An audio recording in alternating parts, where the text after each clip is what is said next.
Deputy President. As a servant to the people of Queensland and Australia, I speak to this bill and to my concerns for everyday Australians who could be affected by illegal corporate phoenixing in many ways. And I speak about my sister's business, a wonderful business, small business, medium-sized business, with her partner and her employees. And they had to fold eventually because of debtors not paying their bills. Rich debtors who folded their companies and restarted, just like the phoenix in ancient Greek folklore, the bird that rose from the ashes. I stand, like Senator Hanson, for everyday Australians, including honest workers and honest business people. And there are many people who are concerned about what this bill might do to them. And that's important because small business is Australia's largest employer. But later on, Madam Acting Deputy President, I will touch on how one very large company in this country is affecting its employees, because regulations are not just the answer. It requires enforcement, and I will be speaking in support of Labor Party's amendment for a 5-year review. Getting back to this speech, a key problem we have to face is the difficulty associated with identifying whether particular phoenix activity is illegal or not. And our concern must be to not penalise those who have the best of intentions for a business and its employees, subcontractors and suppliers.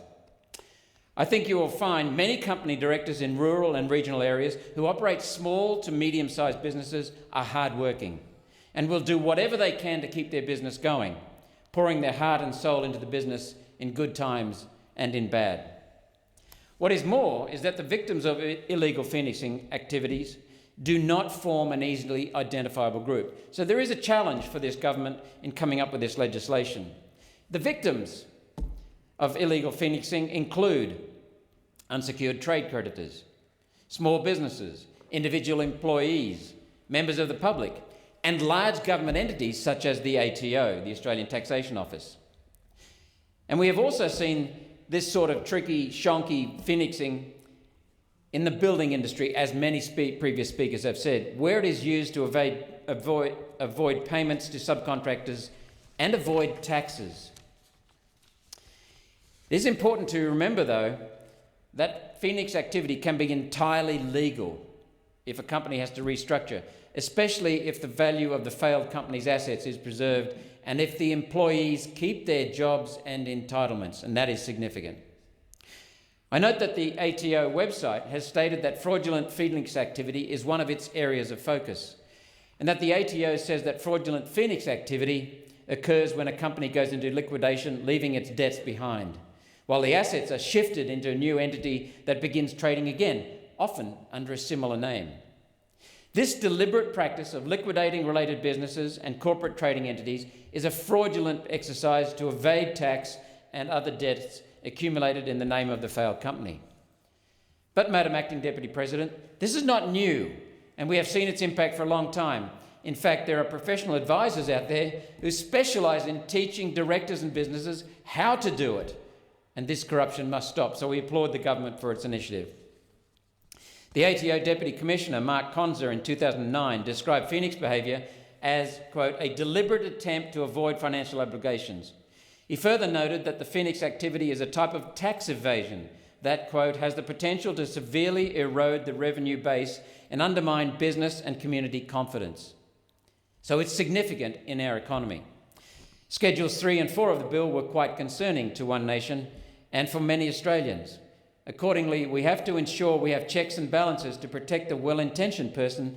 For example, the well-intentioned director or business person who salvages a business previously failed due to factors outside their control. For example, a Queensland tourist operator whose first company is forced into liquidation or voluntary administration after an airline strike beyond their control, or after health concerns about travel. Another example is where a viable business is prematurely liquidated by an overly cautious party who fears insolvent trading liability during a period of poor liquidity, even though the business is fundamentally sound in its fundamentals. And Mr. President, and Madam Acting Deputy President, this should not require everyday Australians to defend themselves in court at great cost because the ATO took a dislike to them. There must be a better, simpler way. And that is why Labor's review amendment for the 5-year review is crucial. We also need to ensure that proper education is provided to help directors to understand their obligations. There are many small business people out there who have set themselves up as companies and need to understand what they can and cannot do before they try to salvage their business. We don't want to scare small businesses, and we don't want to scare small business directors, because small business, as I said in the opening comments, is our largest employer in this country. In dealing with this issue, it is also very important to promote debate on the need for improvements to the role of administrators. And this is something One Nation has championed for years now. When I chaired the Senate Select Inquiry into lending to primary production customers, we confirmed the inherent conflict of interest in the role of receivers and administrators who prey off innocent people and organisations to strip assets. We then pleaded with the Turnbull government to include administrators and insolvency practitioners in the Financial Services Royal Commission's terms of reference. Yet Mr Morrison as Treasurer and Mr Turnbull as Prime Minister refused. This bill still leaves the door open for administrators to strip a company's funds, leaving nothing for creditors like subcontractors.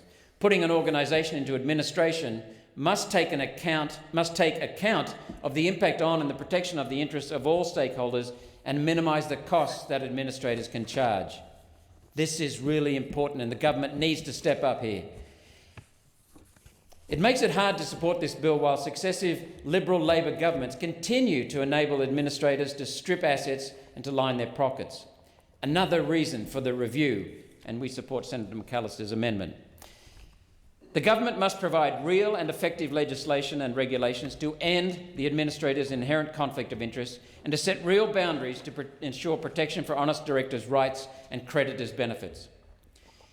It is also worthy, Madam Acting Deputy President, to note that complex illegal Phoenix activity is sometimes likely to attract other forms of illegality, such as the use of false invoices, including GST fraud, use of false identities, fictitious transactions, money laundering, and/or visa breaches and misuse of migrant labour. Illegal forms of Phoenix activity have been linked to certain industries in particular, those being the building and construction industry and the financial services industry. And this has been the subject of many prior reports and academic papers. So this sort of activity, the Phoenixing, requires an integrated approach from all regulatory arms, and I trust consideration will be put into this approach in terms of data sharing and strategy. And I want to deviate for a minute now, Madam Acting Deputy President, because the government is found wanting in the Hunter.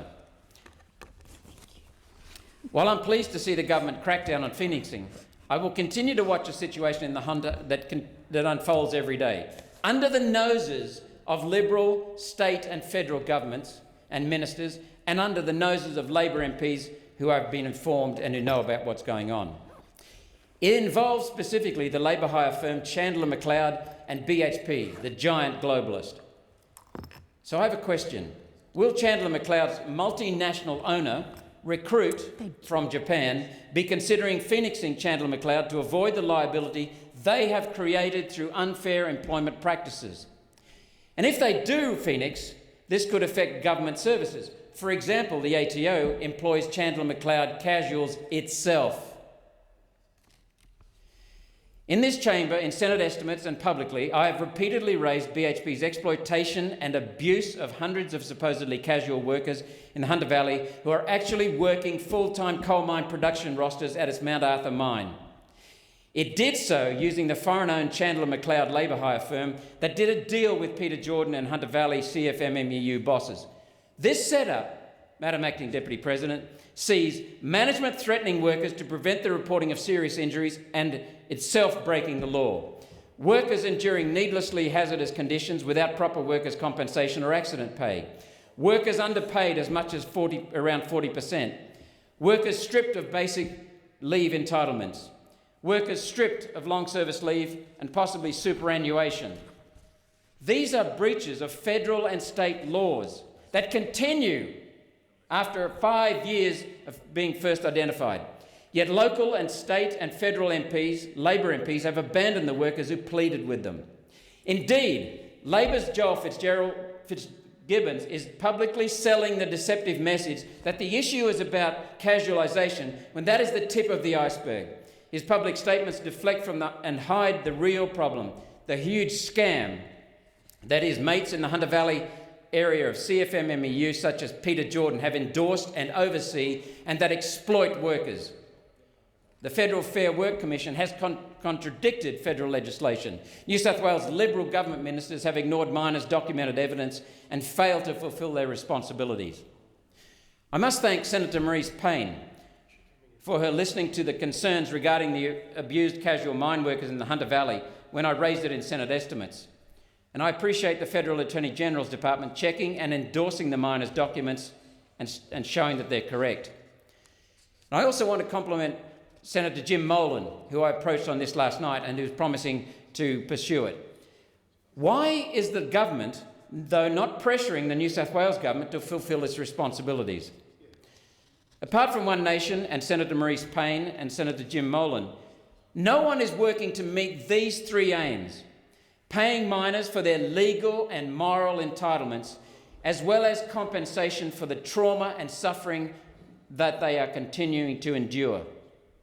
Secondly, ending the exploiting of casual workers across the industry. And thirdly, bringing BHP, Chandler McLeod, the foreign-owned Chandler McLeod, and the CFMMEU's Hunter Valley union bosses, including Peter Jordan, to justice. It is thanks to the trusted One Nation team, including Stuart Bonds, that BHP's abusive practices are being exposed.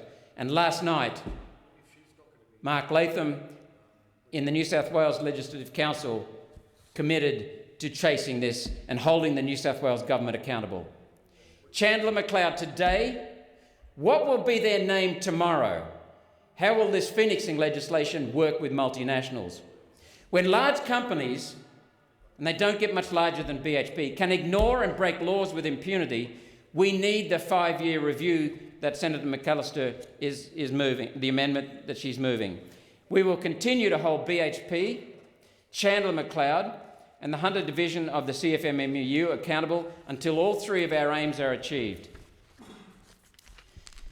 As I stand here today, Madam Acting Deputy President, I seek the government's assurances that they have both the commitment and the resources to ensure that illegal phoenixing is stamped out and that non-illegal phoenixing activity to save companies will not be penalised. I also believe that if this government were serious, that it would turn to improving the role and the checks and balances for administrators and receivers, saving us all a lot of money and a lot of pain. With some reservations on balance, we support this bill. Thank you, Madam Acting Deputy President.